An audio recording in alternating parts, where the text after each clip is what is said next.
Disclaimer: the contents of this podcast spoil films such as Endgame and Logan. Also, the comic book line of Hellboy and Batman and various others. Also, we say the F word a lot. Hello, everybody. Welcome to the Flying Feather Superhero Podcast. My name is Nathan Gonder. I am your host for this evening and forever. Joining me today are my beautiful castmates, Donovan. Hello. And Chase. Yo, yo. We're all good buds, aren't we? All members of all my... good buds. Many good buds. Totally. Members we didn't just meet today. Of my podcast dungeon. Well, Donovan, you and Chase just met today, didn't you? Yeah, we did. We did just meet today. Yeah. Beautiful thing, this internet. Connects everybody in the world. I propose that we just never leave our house.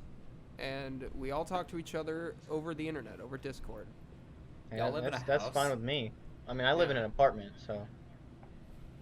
Donovan lives in a mud bunker somewhere in Japan. Anyway, how this is normally going to work for the future is that we're going to pick a superhero, however mainstream or non-mainstream, and pretty much just break it down through publication history and various other medias like movies, video games, and all that crap. But today, this is just a pilot episode. Isn't it, friends? A little shoot the shit for our one listening member, which is me. Woo!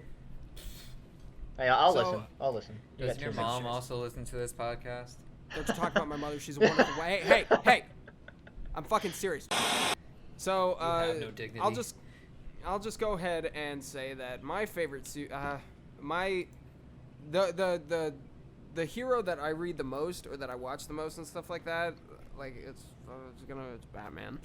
But I'm really not into where Batman kind of is like a pop culture character anymore, like some sort of an icon. I think he's gotten to the point of overrated. Recently, I have really enjoyed the X-Men. I'd say that X-Men is like my favorite right now. Like when it comes to movies, I think the movies are really freaking bad. X2 is pretty good. The first X-Men, like the very first one back in 2000, is pretty neat. It's pretty okay. And Days of Future Past is alright, but like First Class, it's okay. Origins is funny. And Dark Phoenix is just a plain train wreck. Nathan, did you think that the death of Wolverine and Logan was the saddest death ever? Yeah, I mean, it was pretty sad to me. Hugh Jackman had... by the way, for our listening viewers that haven't seen Logan, he dies. Yes. If you haven't seen Logan by now, then don't go watch it. He fucking dies? He's just like, oh yeah, this is my last Wolverine movie. All the people who were just like, especially like, even though they weren't familiar with Old Man Logan, people that were like, oh no, he's not gonna die, they're lying to themselves, okay? Like when somebody who has had the mantle of the Wolverine for 18 freaking years at that point was just like, yeah, this is my last Wolverine movie. I don't care what you think is gonna happen. He's not walking out of that. Like that's just, it's not okay. But yeah, I really like X-Men. I'd say if I had to associate myself with a favorite superhero or group of heroes, it'd be X-Men right now. What about y'all? What about you guys? What about you, Chase? I don't know. Like I said earlier, after Endgame, I'm kind of disassociated myself with a lot of superhero films. I haven't even gone to see Far From Home yet. I'm thinking about maybe seeing that tomorrow. I just saw it. It's pretty alright. It's pretty good. Oh, good, because, I mean, after Endgame and everything, I just don't know. But it's like a breath of fresh air after Endgame. I don't know. I really hope they don't fuck up all the multiple dimensions and shit, because they're all doing the Mysterio was from a different dimension and stuff that they released in the trailer and all that. So like that was my big worry, that they were just gonna screw it all up because they messed with time travel. Now they're just going to dimensions right off the bat. Well, at the Marvel Comic-Con panel, they released all of the logos to all their upcoming movies, and like the logo for the Loki TV show sucks. And I understand that it's supposed to suck, but like they could have gotten somebody to make it look like it sucked without actually making it suck. Honest to God, really Comic Sans would have been a lot better than that shit. Oh yeah.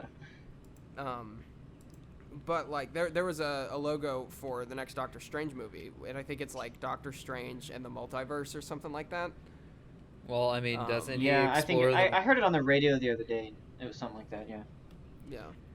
doesn't yeah, he I explore the think- multiverse in the movie technically when he astral projects for the first time? I think so. Yeah. Yeah, because there's like remnants of that happening, where he's going across like different dimensions and all that crap. I'm excited for it. Apparently, it's supposed to be the scariest Marvel film ever. Yeah, that they're actually making a horror movie. Yeah. Oh, I doubt it'll be scary. I doubt it. I'm excited. I mean, Yeah. Knowing Marvel and the MCU, they're just gonna cut all the tension with just like shitty jokes and one-liners. Puns. That it's just gonna be, just like. Yeah, but like, at a certain point, especially in like Infinity War, at a certain point, you're fighting for the lives of half of the entire universe. You don't need to say a one-liner in every situation, in every fight, and shit like that. It's stupid and unnecessary. Donovan, you and I saw Ultron when it came out. When it came out. Came out. Came out. Yes. I'm sorry. Okay. I'd like to apologize for that. Donovan, you and I saw Ultron when it came out. Yeah, I saw it when it came down.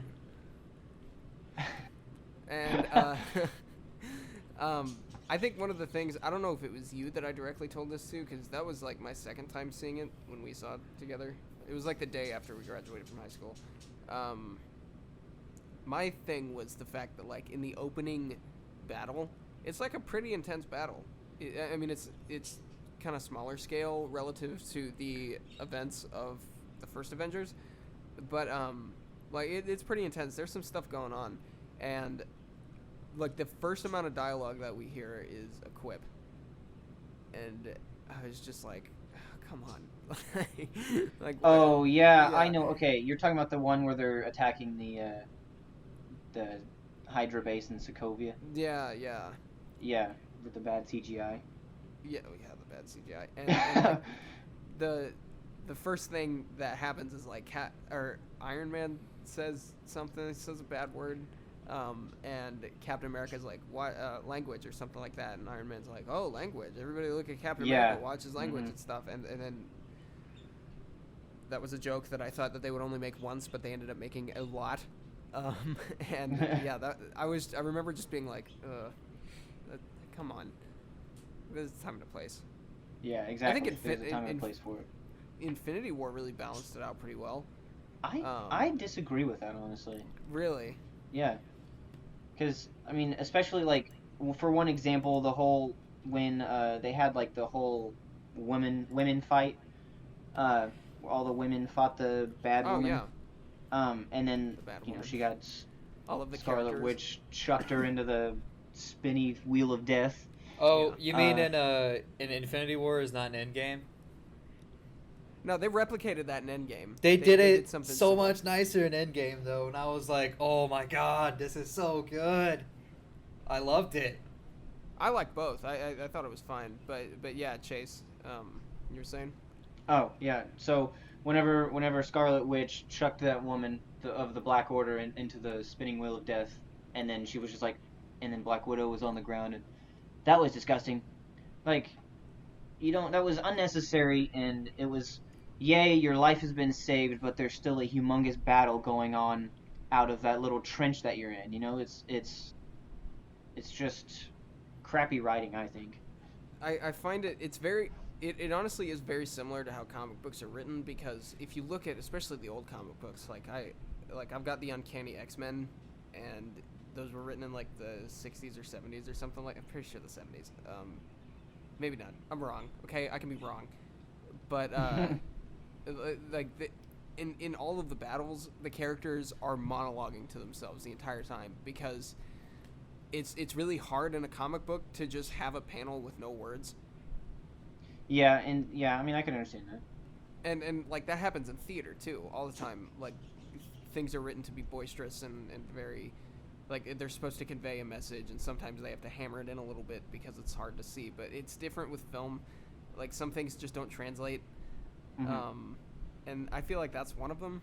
Like characters talking to themselves and setting up, having exposition. Like a relatable conversation with yourself is fine. Like, a character that says shit to themselves is alright. Like, I say shit to myself all the time. But a character that's just, like, walking down the road and is just like, I remember this day 20 years ago, and that's supposed to set up some exposition that the writers were too lazy to actually create themselves. Like, that's where I see that as. And I think it's just one of those things where it's like, it's very hard to have an intense scene when at the end of every scene it has to be a laugh, or there has to be some sort of a joke or some sort of humor. Yeah. I see that. Yeah. Got it. So Endgame is Chase's favorite movie. What about you, Donovan? Oh boy. Let me tell you about my favorite superhero movie, as well as superhero franchise altogether. And Spider-Man that's 3 be... with Tobey Maguire. Angry Birds. Wow. The Hellboy franchise and the BPRD comics, favorite shit to read ever. Love that stuff. Love everything about... Huh?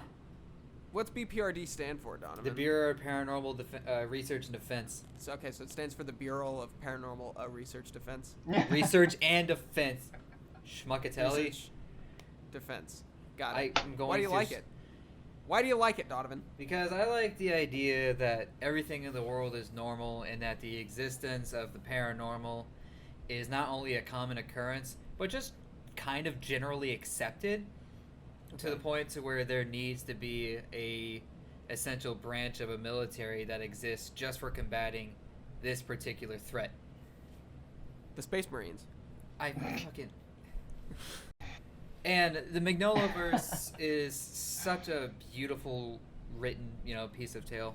I'm not sure if you know what goes on with that. Whereas most comics, they have like, look at the Batman series. Mm-hmm. There's so many spin-offs and other shit of the Batman series that like there's no one set storyline that goes on with that. Mm-hmm. Whereas it's because they reboot it like every 5 freaking years. Yeah. The thing about the Magnolaverse, every piece of comic, anything that goes on with that series, besides the movies, anything comic book or anything written, goes through Mike Mignola himself. He either comes up with these stories, or he's like, yeah, I'll let that in my universe, and it ties in with something else. So a minor detail you see in one comic, you will see again in either a completely different series or again in the future. My favorite example of that would have to be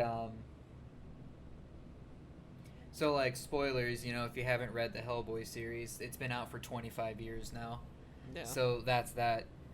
One of the nicest examples of that is like how they keep telling how Hellboy himself was meant to be a king. That just minor detail, right? And you think throughout the whole series that, he's meant to rule hell, meant to do that kind of stuff. And then you find out that he's basically the heir to Arthur. King Arthur. Of England. Yeah. Not the what is he? What's the comic? An aardvark? Huh? Arthur's an aardvark, right? Not that Arthur. It's just so like these small details that you see throughout the comics will make like a bigger play in the series, and it blows my mind. Yeah, it's very seldom that you find a comic book series that has predominantly just been written by one dude. Right, yeah. Yeah, like, and if it's, like you said, like, there are other stories that are gone through him, but, like, bottom line is that he's involved in it as much as he can be, because that's a character that he loves. And, no, like, every piece that is involved with that series, he either, like, edits, creates the story for, he still draws to this day. Like, Mike Mignola is not just an amazing writer, he's an amazing artist. Yeah, it's pretty good. Like, love his stuff. And to watch, like, if you were to, like, go through, like, the Hellboy comics, start from when he started drawing it, and just, to the point to where, like, he wasn't drawing it anymore, he had guest artists appear, and eventually he wanted to focus more on working on the BPRD series, so he started letting other artists do the things. But just to watch Mike Mignola's art style change through damn near, like, 25 years is magical because he goes from like very detailed, but that very calming black bordered pages, heavy dark shadows, to doing something more artistic. He does something outstanding with it. It's like you see it and you know right away, yeah, that's his. There's no, without a doubt, that's Mike Mignola right there. That's his art. And other people try to kind of do that stuff, and I'm guilty of it too. I love his stuff, but they can't do it. It's rough. I mean, I get that. Like, I think my favorite comic book artist is Tim Sale. He illustrated Batman: The Long Halloween. If anybody has a chance to get their hands on that, or even look at some of the artwork, I'd heavily recommend it. One of my other favorite artists is Bruce Timm. He famously did Batman the Animated Series. Hey, I watched that. Yeah, he did Batman the Animated Series, Superman the Animated Series. I think he was involved in the Green Lantern one, which was like computer generated and stuff. He did all the old Batman, or I guess DC Animated Universe films, like Phantasm and Sub-Zero.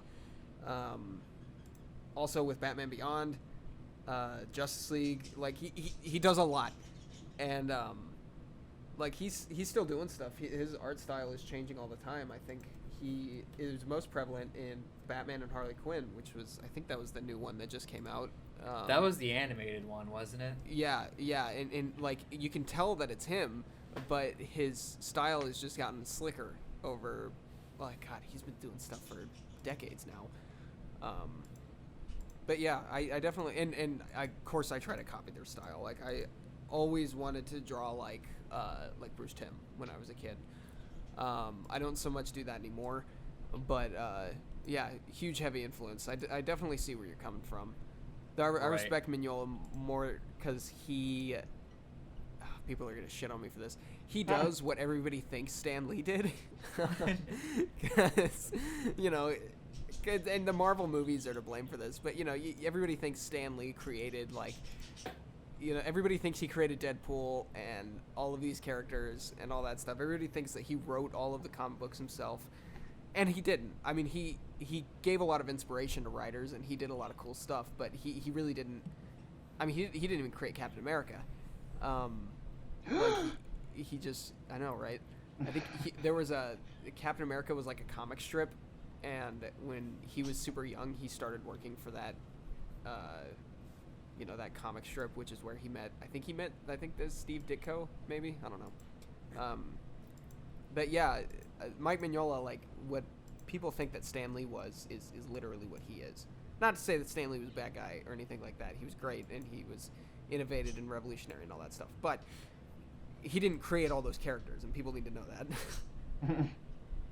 So yeah, I definitely agree. You know who sucks? Who? Bob Kane. The dude that Who's Bob everybody Kane? thought. He's a dude that everybody thought created Batman. I think you've probably told me this before, honestly.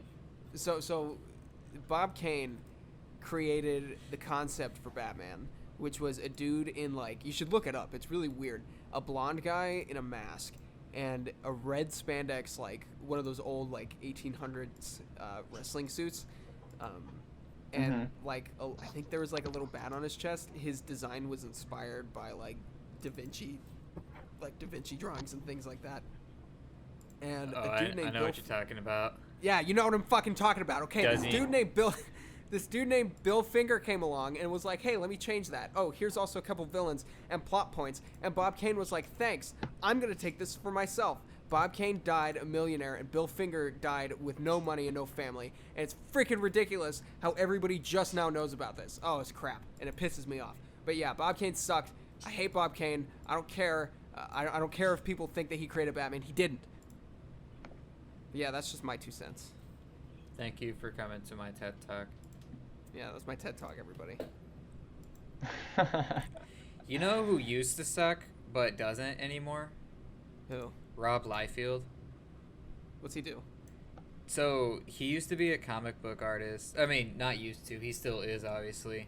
But he was widely regarded as like being just generally like terrible at anatomy. Like, you know that picture is he of the like dude who made that shitty Captain America picture? Yeah. Yeah, okay, yeah, I know. His chest Yeah, you is, know like, exactly 5 what I'm feet talking tall. about. Here's That the one thing sucks. though, is like, you know, sometimes I've seen like, you know, artists, they get just shit on about that and they just stop, Yeah. right? He Yeah. took that and he was like, you know what? You're right. I'm not sure if you've seen his recent art in like 2009, like just this year alone, but he's gotten really good at what he's done. Like, he's able to do all sorts of good stuff now. Like, Nathan, you draw and stuff, and I do the arts too. You know how hard feet are to draw. Yeah, feet are the bane of my existence. Like, Yeah. seriously. He does really good he does that now. He does really good at that.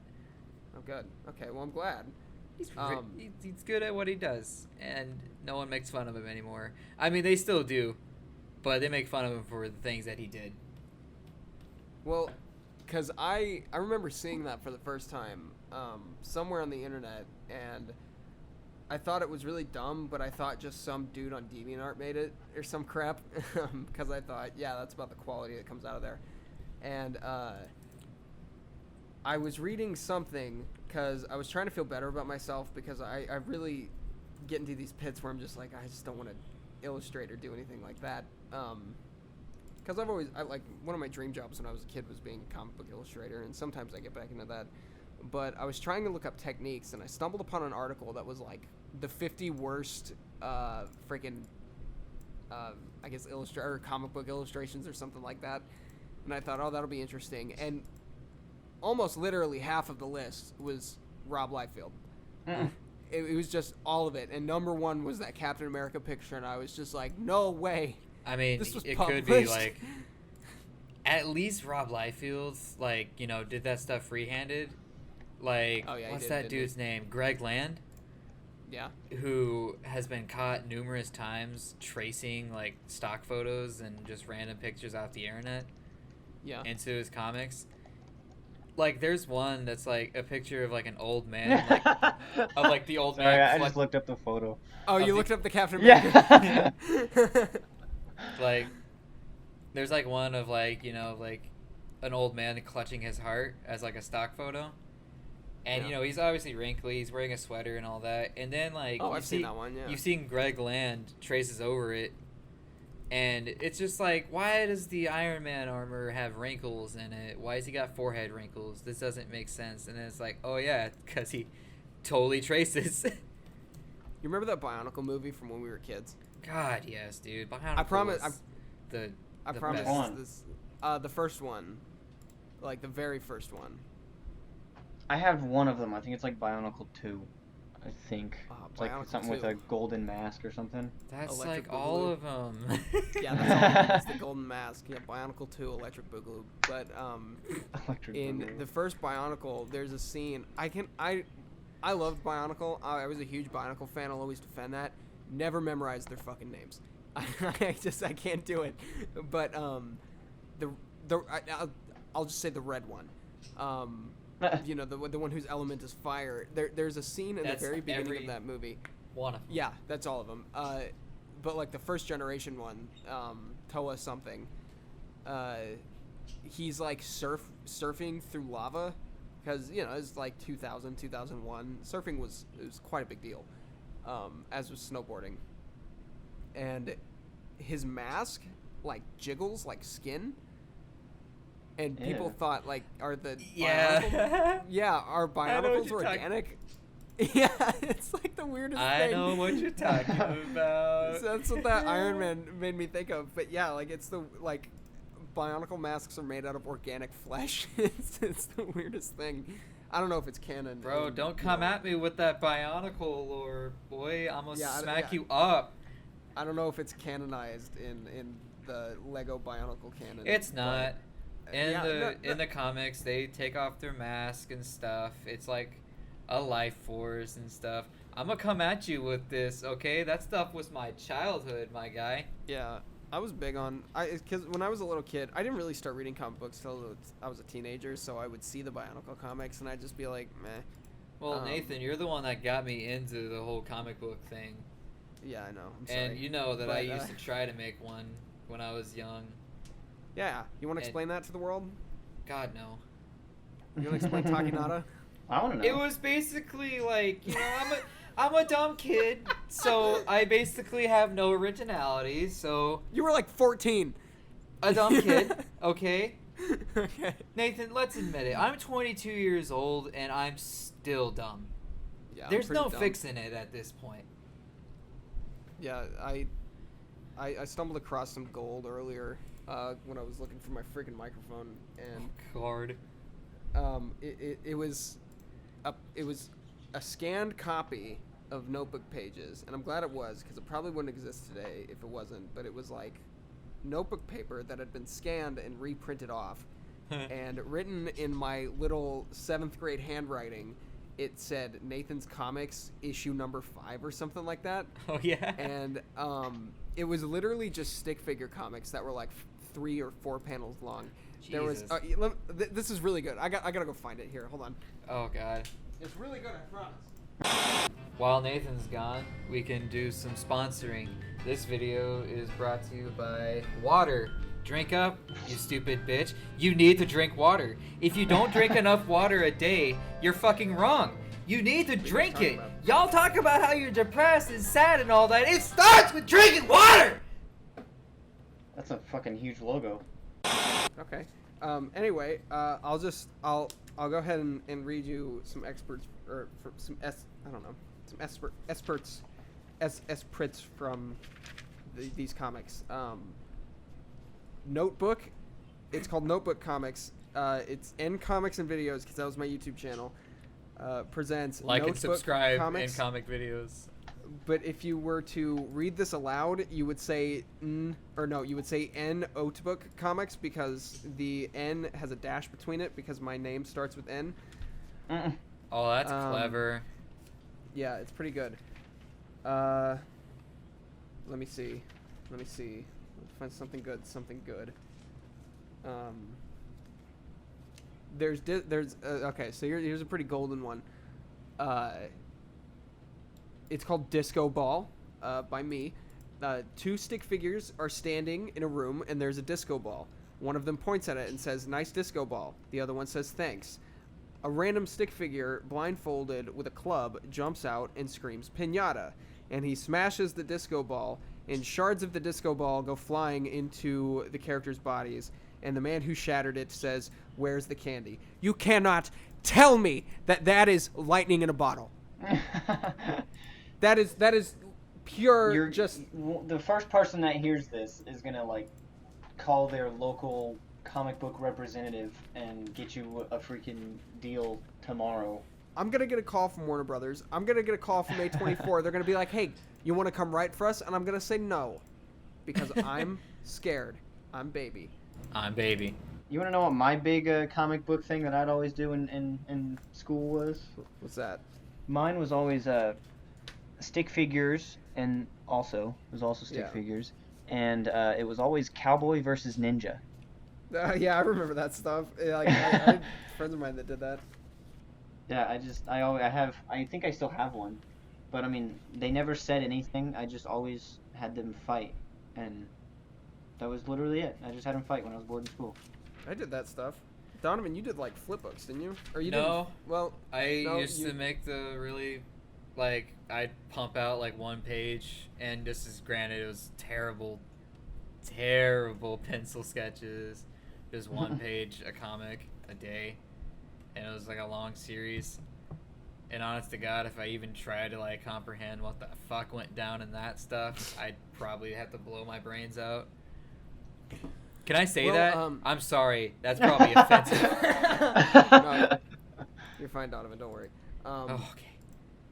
But so I had Captain Incredible, which was like my superhero that was me, and he wore a purple rubber suit and had green gloves, and he had super strength, the ability to fly, and the ability to change the color of fabric.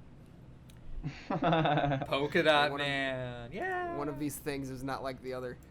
Polka Dot Man is a good freaking character, all right. I love. Polka I love Dot Man's Polka Dot Man. cool. I think What's like the name of the actor? Dan Damas. Damastishin. something like that. Damasculine, yo, that Damasculine, boy yeah. a hunk. He looks like a little. He's kind of got the emo thing going on. He's actually writing the vampire comic book, like what is it, Count Crowley or something like that. I don't know, man. Do you remember The Dark Knight? Oh wait, no. Here's a better one. Maybe. Did you guys see Ant-Man? Yeah. Yes. Okay, you remember the Russian dude? Yeah. Yeah, he's gonna play Polka Dot Man. Oh. Yeah, in like the next Suicide Squad or some crap. Oh. I know. They're making Good actor. another? Probably bad movie. Yeah. Ooh. Oh no, it's not a probably. It's a definite It's bad definitely movie. a bad movie. Yeah, Donovan, tell us about your guy. Tell us about the little man that you created. Which little man? Because Takenada. okay, so he was a rich. From he what was I a can ri- remember, was the YouTube channel that used to cyberbully people. Okay, no, I did not cyberbully people with it. Okay, it was just one person, and all I said was this video sucks. That's it. This sounds like cyberbullying to me. That okay. Do That not sounds- yeah, that's disgrace literally it. the Okay, definition that of character, cyberbullying. that name. I actually had that name for a fucking for a role playing account. Not on YouTube though. Jesus, could you imagine YouTube role playing? That'd be some fuck shit, wouldn't it? Like, Hey, I know some Alright, That'll like, be freaking that- YouTubers that's- that do that's that all the the thing time. That's gonna kill gaming videos is YouTube role playing. oh my goddamn. Okay, so he started off. He was an alias for what was basically an older version of myself. That was a freaking like superhero. It was like a weird ass mixture of like Batman with like I want to say like if like Batman and fucking Iron Man had like some weird child. It was weird, and I'll admit I was 14 and I was not original. But eventually, you know, I started, you know, doing more stuff, and I took the name away and I used it for something else, which I can get into that another day. And the character just kind of turned into its own thing. It wasn't me anymore. I stopped doing self-inserts and the shit because that's not. I mean, self-inserts can be funny, they can be good, but me, Yeah. nah. Yeah, you can't put a self-insert that is neither funny or good, Okay. because that's you. Oh. Whoa, how the cyberbully tables have turned. Oh man, how the cyberbullying tables. Wow. Oh, the turned I had a tables. character for a little bit. I still think about him every now and then. His name was Prodigious. Donovan, you remember him? I remember Prodigious. I have Yeah. a drawing of Prodigious. I could pull I- it out right now. Yeah, I've got the one that you made of Prodigious too. So basically, I'm not gonna get into it just in case I want to actually do something with it one day, because I do. But Prodigious is like me trying to be as original as possible, making a character that is unlike any other character, and I realized how fucking hard that is. So basically, you've got like Sandman, the character the Sandman, not the Spider-Man Sandman, but the Sandman from Vertigo, and elements of like Superman and the Incredible Hulk. And you've got this oh, but also like Captain America with his circumstance, because he kind of gets his powers the same way Captain America gets his powers, but he's kind of like a weapon. Actually more like a U.S. agent, but he's kind of like a weapon, and he's not the first, he's the third, and like there are repercussions from the second, because the second one was involved in the Vietnam War, and he's like super messed up, and he's got like really wacky villains. Like there's one villain who like was a cancer drug. This is probably really awful, but he was a cancer drug recipient. Like they were experimenting with a new drug that would cure cancer, but some evil dude who's like network Illuminati crap got a hold of it and basically turned this dude into like a constantly growing cancer cells, so his body is like constantly getting bigger and bigger, and it's making him pissed off. I did the self-inserts in that though. So it was really cringy. Yeah. But I still think about the character, and I want to do something with it one day. I mean, I don't really have any characters like you guys, but I know when I played Skyrim, after a couple of characters, I did have a character on there that I roleplayed with quite a bit. Yeah. But I mean, his name was Neptune. He was just a high elf. Oh, he's like the planet, or the SpongeBob character. No, like the planet. I named all my elves after planets, Oh, that's cool. basically, on those games. That's pretty Yeah, cool. I mean, other than that, I mean, I actually pretty heavily, like, really turned it into a story. I don't think I didn't really do any self-inserts or nothing like that, but I really turned it into a huge story and, like, involved basically the landscape of Skyrim and the story somewhat of Skyrim, but not really. But there's Mhm. nothing wrong with doing that as long as you're not like, yeah, this is all mine, you know? Yeah, this is all me. I'm Yeah. gonna be the 7 foot tall, ripped to hell dude, and that's not self-indulgent whatsoever. Like gosh, I've always done that with stuff. Like ever since I played with like action figures when I was a kid. I'm sure everybody does it. I still have all mine. Yeah. I was in my closet right now. I was the dude who would like play Yeah. Minecraft and like I'd pretend like it was like some friggin' deep and like awesome storyline going on when I'm just fucking punching trees like some cringy teenager. But there's nothing, like, honestly, like, it's not. Yeah, I mean, you look back and it's cringe, but that's just the foundations, you know? You do that Yeah. kind of Mhm. stuff, and then you later start doing your own thing, you know? You start creating your own world and start doing your own thing. Like, Yeah. you know, like, I had the basic foundations, the character, fucking, what, Takanada. Takanada, yeah. That was a Don't dumb pretend like name. you don't remember. That was a dumb name. Well, it's because I haven't said the name in forever. That's just a name, and based off the name, I created, like, you know, because I was such a big fan of Hellboy, I was like, I want to do something like that. I want to make a guy that fights monsters. Didn't you have a character that was kind of like Abe? Or am I just making that up? Abe.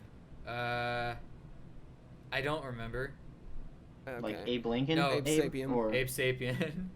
Yeah. Oh, okay. Yeah, I don't- Donovan, did you have a character reminiscent of what is it? What? No, not 30. Here, hold on. Wasn't it like the 16th president? Yeah. I Donovan, don't really did- know. I think Yeah, it's yeah. something around Chase, the- that was right. Donovan, didn't you have a character reminiscent of the 16th United States president and closest thing that the U.S. has ever had to a dictator, Abraham Lincoln? Yeah, it's my original character, Labraham Akins. Abraham Aiken. Abraham Akins. Yeah, he Um, punches He's also a mouth, yeah. lumberjack. Yeah. There's that one really weird comic book where he had to apologize for his sexual crimes. It was odd. It's just like, you know, yeah, you're a We don't count that as canon.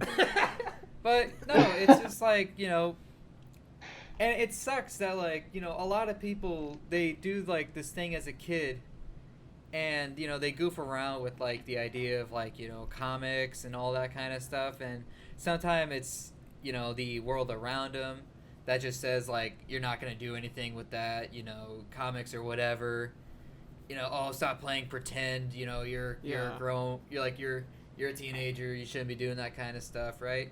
Yeah. But it's just like, if everyone believed that like that shit's meant for kids, you wouldn't have any of the media. I mean, you would have, you know, media like football and shit like that, but you wouldn't have such a devout following to just stories. It's just characters. You wouldn't have people getting attached to shit like that.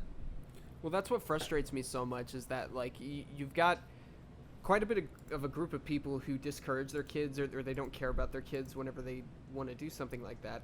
And I understand it seems so far-fetched, but, like, these are the people who... Everybody loves entertainment. Everybody craves entertainment. It's something that distracts us from stuff, whether it be normal stuff or bad stuff or whatever. And they don't realize how lost their lives would be if there wasn't entertainment. So it's very hypocritical if they encourage or if they discourage their kid to not do that stuff, because it's just like you're pulling away a shred of entertainment that could have been in the world, and you're making your freaking kid unhappy. Like, Yeah. if honestly. my mom told me that I shouldn't like play music or work on film or draw stupid comic books, like, A, I would probably do it anyway, but B, you know, that would hurt. That'd be rough. Yeah, I mean that was kind of it'd be rough for me. Like if my parents told me not to play video games because that's literally what you guys do with drawing and stuff like that. Like Mhm. I'd play video Oh, games. yeah, And, so, like- and I create worlds and stuff, but I just don't write it You know, down. if playing as a child, and reading this kind of stuff gets you into the idea of like, I want to do something like that. So, like in my shoes, I was like, I want to make a comic too. So as a kid, you start, drawing stuff, and then you're like, I'm not so good at drawing. I'm going to get into that. So you start drawing and all that, and you start creating characters, and it's like, I wonder how this character is. And for me, it was like, I'm going to flesh out this character by role-playing as them, And you meet good people through the role-playing community that you can find online. Some of them are more scary. Holy shit, have I met some terrifying people. Yeah. Like that. It makes me think that there was some dude that was just like, hi, Takinada, can I buy you Wendy's and go to the park? And you were like, wow, I like role-playing. Yeah, it's just like, oh, this is weird. And it just gets into it. Like, you get into it, you start making a character, you start getting into writing, you start doing that kind of stuff, and eventually you understand, You start doing fun things. You have fun with it. That's all it is. It's fun. You don't do it because someone told you to. Someone threw paper at you and said, you're going to make comics. You're going to draw this guy. You do it because it's a passion. And that's what makes comics great, is that no one just does it because they're told to. Yeah, I mean, comic book production and all that kind of stuff, but you wouldn't have artists. If there's no passion in the art, it's not art. What's art without passion? Fart. I think that's just art with F. Oh, art with an F. Sorry, I thought you said what's art with an F. No, I definitely agree. I mean, I wouldn't be pursuing the career that I want without, having read comic books or without making stupid doodles and all of the cringy worlds that I would create in my head, and especially if I didn't write down every stupid idea that I had as if it would be the next best one. Because generally it's not, but you never know. I love talking about characters and stuff like that. Like, I love talking about just, the comic books and crap like that. It's not crap. I just say crap a lot. Might I remind you that you are on a comic book podcast. Please do not refer to comic books as crap, or I will have to give you a strike. And let me tell you, this works a lot like baseball. Okay. What, you beat each other to death with baseball bats? No, 3 strikes and you're out, No, stupid. you'll get a yellow card. Oh. Yeah, you get a yellow card, and then somebody yells at you in the dugout. And then a parent throws popcorn at you because you suck, and they tell you suck, and you turn around, and it's your parent. Twist ending. It was Twist your ending. parent all along. But yeah, no, I'd always... Shut up! I'd always encourage everybody to explore their ideas. If you have a character that's literally just like Batman, still draw the character, draw everything about them. Eventually that character will, especially if you love the character a lot, Well, you that's have all also- these ideas in your stories. It'll break away from Batman, and eventually it'll become like your own thing. Well, that's also the thing that people have issue with a lot, is that people are so used to a character that when something new comes, they try to just be like, oh, that's clearly based... That guy has a belt with pouches. That guy must clearly be based off Batman, an original hack. It's just like... I'm not saying everything has been done. I'm just saying that shit has been overused so fucking much. It's not bad if something's overused, by the way, as long as you can put your own spin to it. And sometimes it's a nice reminder to, think about the cliches and all that kind of stuff. It just irritates me when people refuse to accept anything new because they want something familiar. People don't want to break away from what they know to find comfort in something new. Like... That, and, I mean, I see where you're coming from, but, like, even in the sense of, even if he was just, that character was inspired by Batman, why is that character all of a sudden not relevant? Like, because he was inspired by somebody else. Like, they could do something completely new with it. Is he gonna be, in a semi-parallel kind of, I guess, universe as Batman, per se?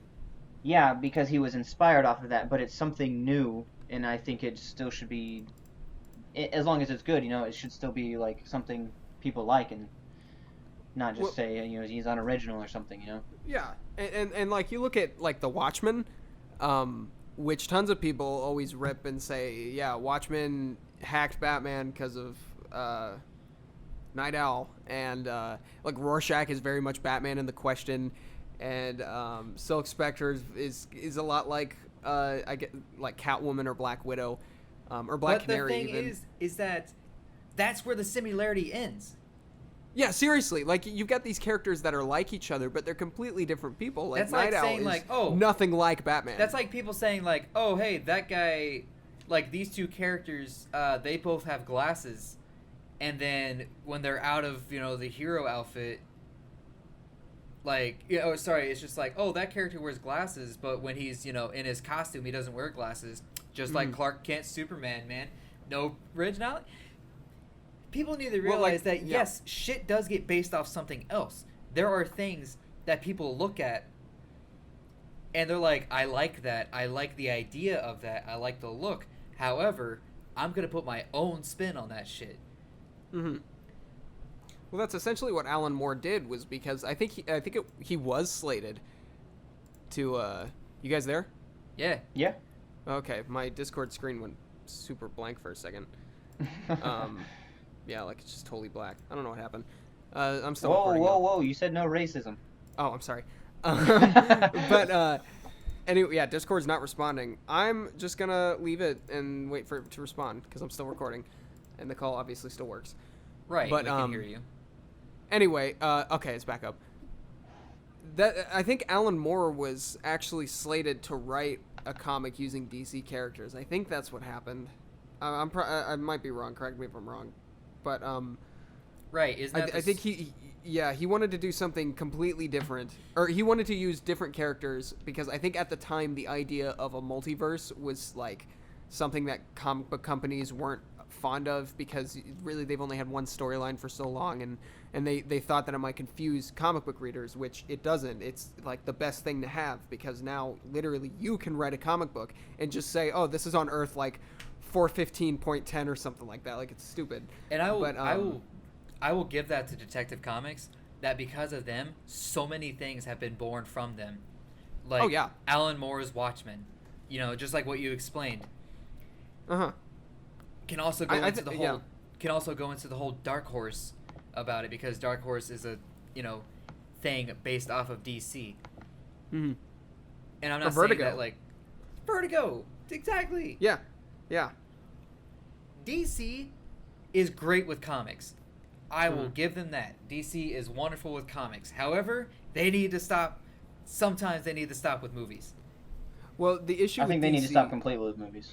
Yeah, I I think they need to give it a rest. Mm-hmm. They need to do what they did, and they need to start making movies about the lesser known characters that people don't know about. Everyone has seen the fucking many Batman movies. There's almost a new one every 2 years. It gets overdone. Well, even that, but like, even just the son of a bitch. I had a really good point to say, and now I can't remember it. Oh, no, I lost it again. Like, how many times can you tell the exact same story and put a little bit of something new into it, Like, yeah, you come up with, like, a new costume and I stuff remember. like that, or find... Oh, go ahead. Oh, okay. Sorry. So I think one of the biggest problems that DC had with their, DCEU, the Extended Universe, whatever, is that they didn't really take any time whatsoever to, like, develop a character like the MCU did. Mm-hmm. They had Man of Steel, and Man of Steel could have been parallel to, 2008's Iron Man. Mm-hmm. And it sets up that one character. And that's it. Bam, one character. Yeah. And then, it faces the one big bad guy, blah, blah, blah.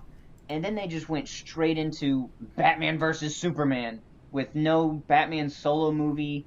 And that Batman in that movie was 10 times different than Christian Bale's Batman. So it's not like you can say the Dark Knight trilogy was part of it. No, not at all. So, that Batman killed people very much. Very much. He definitely did. Yeah. Batman kills a lot of people. Yeah, and it didn't make any sense because now they're all of a sudden they're basically just starting this I mean, they tried to set up that conflict so quickly in that movie, and it took half the movie. And up until that point, up until their 8-minute fight, I actually really enjoyed the movie. And then, everything else happened after that, and then they just totally destroyed everything. Yeah, I got the 3-hour extended cut of that because I thought maybe it'll fix it. Because when I saw it in theaters, like I was still at the end of it. I throughout the entire process was super struck by just like, oh god, the first time we see Batman and Superman on live film, and I think my opinion was construed because of that for a bit, because I quite liked it, but when I thought about it, the more I thought about it, the less I liked it. So when the 3-hour cut came out, I thought, oh, let me watch that, because Zack Snyder, I call him Hack Snyder, he is a big, he's one of those people that's like, oh, you gotta watch the 3-hour cut for it to be good. Like, don't make the why even release a different cut than the 3-hour cut if the other cut's that's not business, good? man. You think Why it's would just you- like what Marvel did with Endgame? They released you- a fucking. Oh, yeah, I know they they released did a that. second Re-released cut it. that apparently Yeah. only had Oh. like 30 seconds of extra footage, and Yeah. that alone It's caused it to go ridiculous. above Avatar finally. That is the schemiest, just most disgusting marketing tactic that you could ever do, is re-release a film a couple months after it's been released saying, oh, there's new footage. Like, oh my gosh, Like, that here's makes me so unused frustrated. footage Yeah. that we're gonna add to it, Yeah. and we know you're But gonna all these bite. idiots fall for it too. Mm-hmm. And okay, like, so the first time I watched Dawn of Justice was the 3-hour edit, so I thought it was good, right? And it was. Yeah. And I remember I hit you up after I watched it. I'm like, hey, why is everyone saying this is bad? This is actually pretty good. And you asked me, did you watch the 3 or the 2? And I said the 3, and you're just like, that's why. And now I just refuse to watch the 2-hour one now. Just based off the fact that I just don't want to deal with that. Well, I saw the 2-hour one in cinemas, and not only was the movie kind of underwhelming, but there was a kid fucking kicking the back of my seat the whole time. Don't bring your kids into movie theaters. Parents, if you're listening to this, don't bring your kid. I mean, your kid is old enough to understand what to do in a movie theater. I understand that, but like, you need to give your child more stimulation than taking a freaking 1 or 2-year-old to the movies. Like, go play outside. Go do something else. Don't take them to the movies, because not only is your kid bored, and not only are you going to get frustrated, but everybody else around you is going to get frustrated. So don't bring them. Leave them home. No, well, don't leave them home. But, like, leave them, like, go somewhere else. Just, that's all I'm trying to say. But anyway, yeah, I watched that 3-hour cut, and Chase, I agree with you, because in the 3-hour cut, I was just like, oh, this is pretty okay. Like, there's some, I can see the stuff that was added, and some of it was really subtle, some of it was super obvious. But then I was just like, well, this is great, because, the movie's gone up to, like, I think, I'm trying to think. The film itself was like 2 hours and I think probably 30 or 45 minutes or something stupid like that. So I thought, oh my gosh, they extended it to 3 hours and literally 1 minute. I thought, oh, wow, this fight's going to be so much better. Because that's what I was looking forward to. I thought if you extend the movie, they're going to extend the fight. And the fight needed to be longer. That was my biggest gripe with the film. It's called Batman vs. Superman, and the fight is 8 minutes long. So I watched it, and after the fight, I just went, that's it? They didn't do anything else. I mean, maybe a couple things here and there, but the fight was still like 8 minutes, tracking maybe a little over 8 minutes. And I was just like, great. I'm glad I bought this. Yeah, oh, I man. can understand. That's kind of disappointing. Yeah.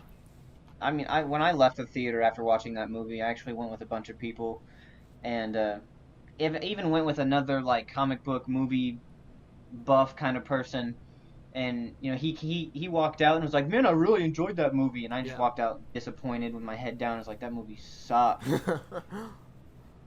Yeah, there's a lot of things at a structural base that are wrong. Like, they get Batman wrong, they get Superman wrong. Lois Lane does nothing, even though they established her as like some feminist character, which I quite liked in Man of Steel, but she is reduced to the screaming woman in Batman vs. Superman, and it's a waste of Amy Adams, if I can be honest. She's one of my favorite actresses, but they get Lex Luthor wrong completely.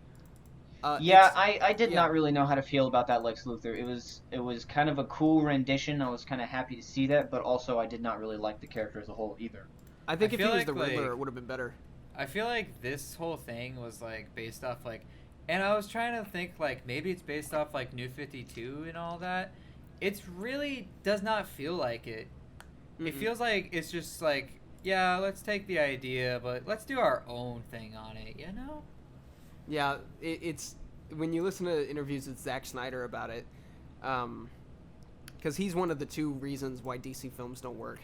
The other one being Warner Brothers. But when you listen to Zack Snyder talk about it, somebody addressed the fact that Batman killed people, and Zack Snyder was pretty much just like, "Yeah, this Batman's not for pussies. What are you, a pussy?" And I just thought that's stupid. Like, I mean, Well, I get changing. That's a lame excuse, yeah. but Like, Batman does not kill. He's killed in the comic books. In like his first couple issues, there was one where he threw a dude out of a helicopter with a rope around his neck and was just like, poor guy. Good thing he died, though. He was a criminal. And, like, I mean, that's Honestly. But those were the formative years of the character.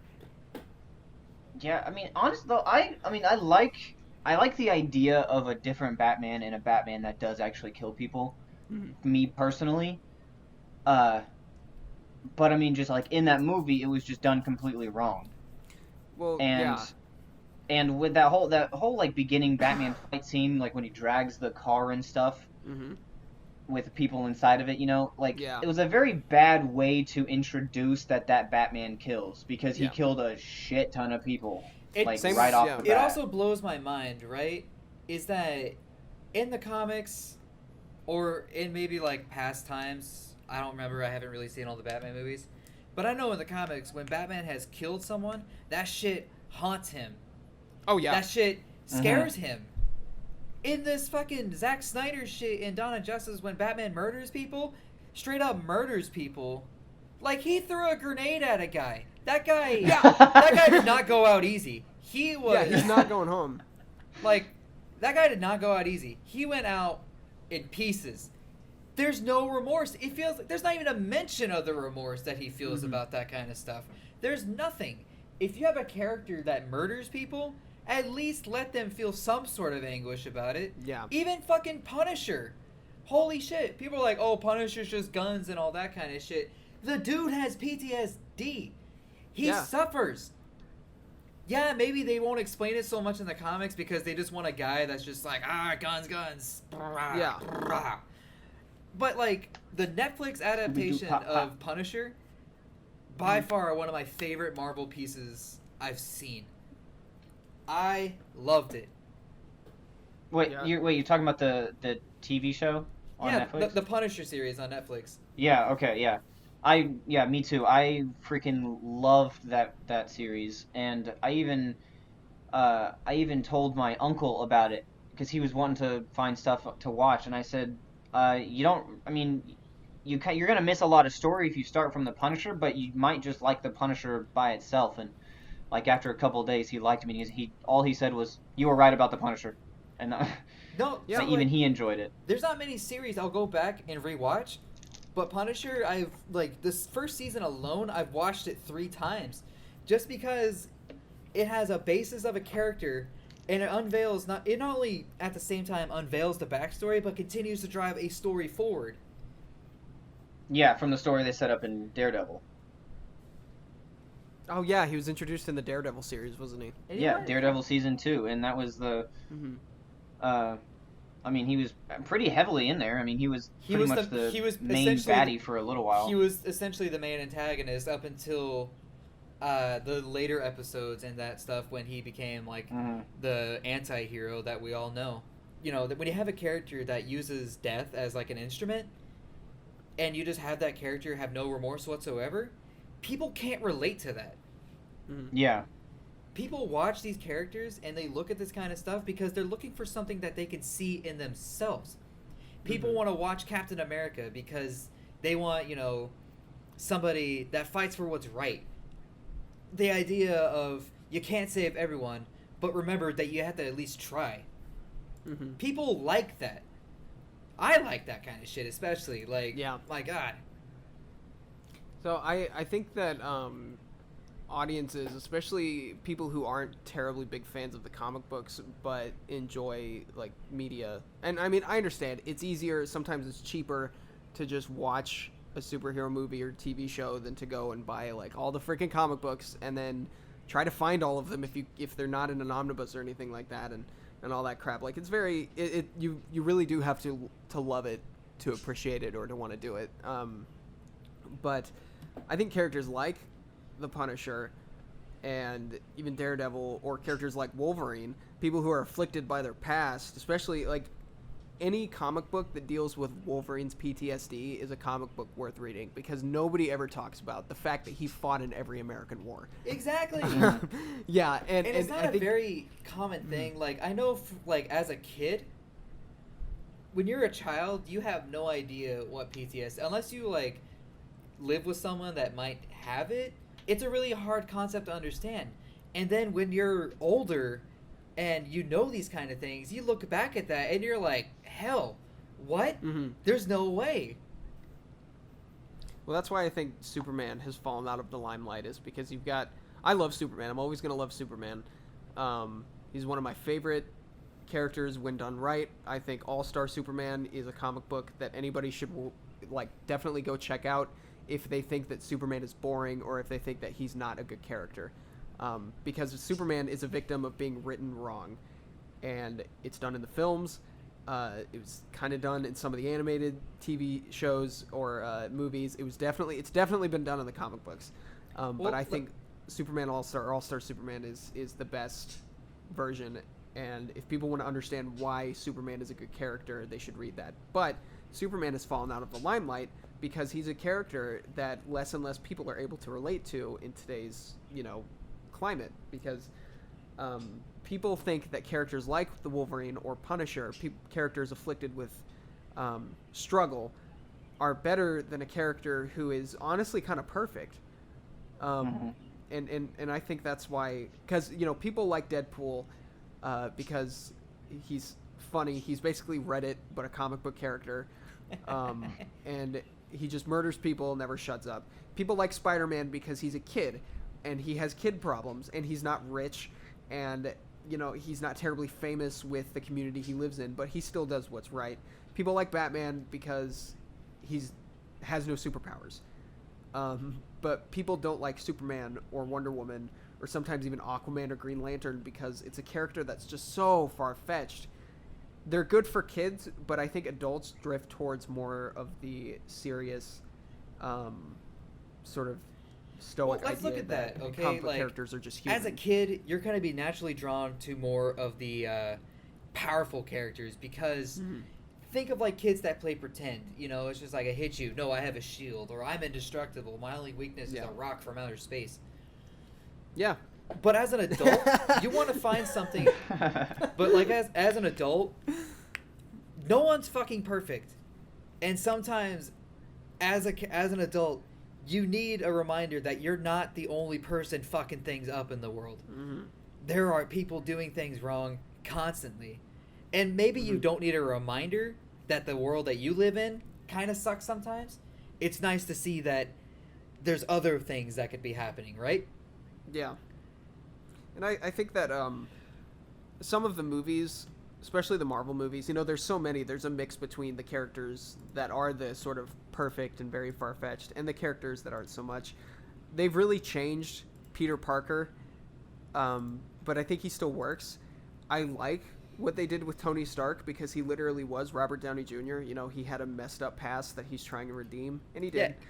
Like Captain America, I know so few people who are just like, oh man, Captain America and Infinity War, right? Or Captain America, like Civil War was really good, and so was Winter Soldier. I'd say that Winter Soldier is the Dark Knight of the Marvel films, but for the most part, people weren't just like, oh, Captain America. I'd hear people be like, Scarlet Witch, like she's got a lot of crap going on, and she's amazing. I think she's the best female character in the MCU right now. I liked Captain America.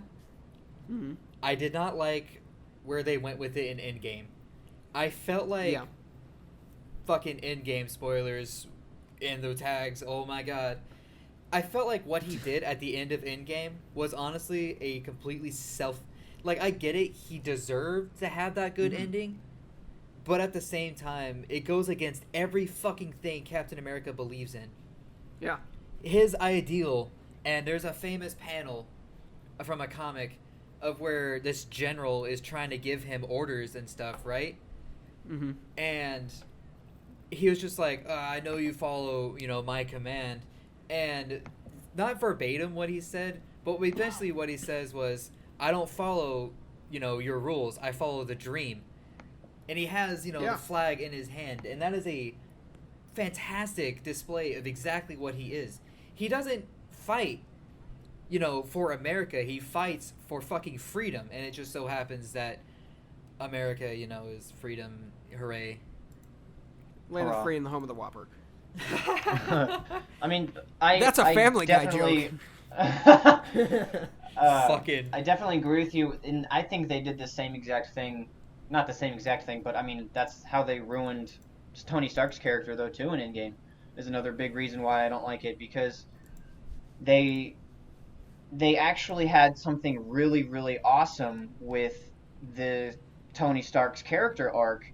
Was, he's kind of about the same thing he always wants to do what's right, but in Endgame he had a family, and the whole time travel thing aspect says that if he goes back in time he might not have a family, but then they completely and utterly ruined this entire awesome setup to this huge moral dilemma that Tony Stark was going to have to go through by just saying, oh, it doesn't affect our reality.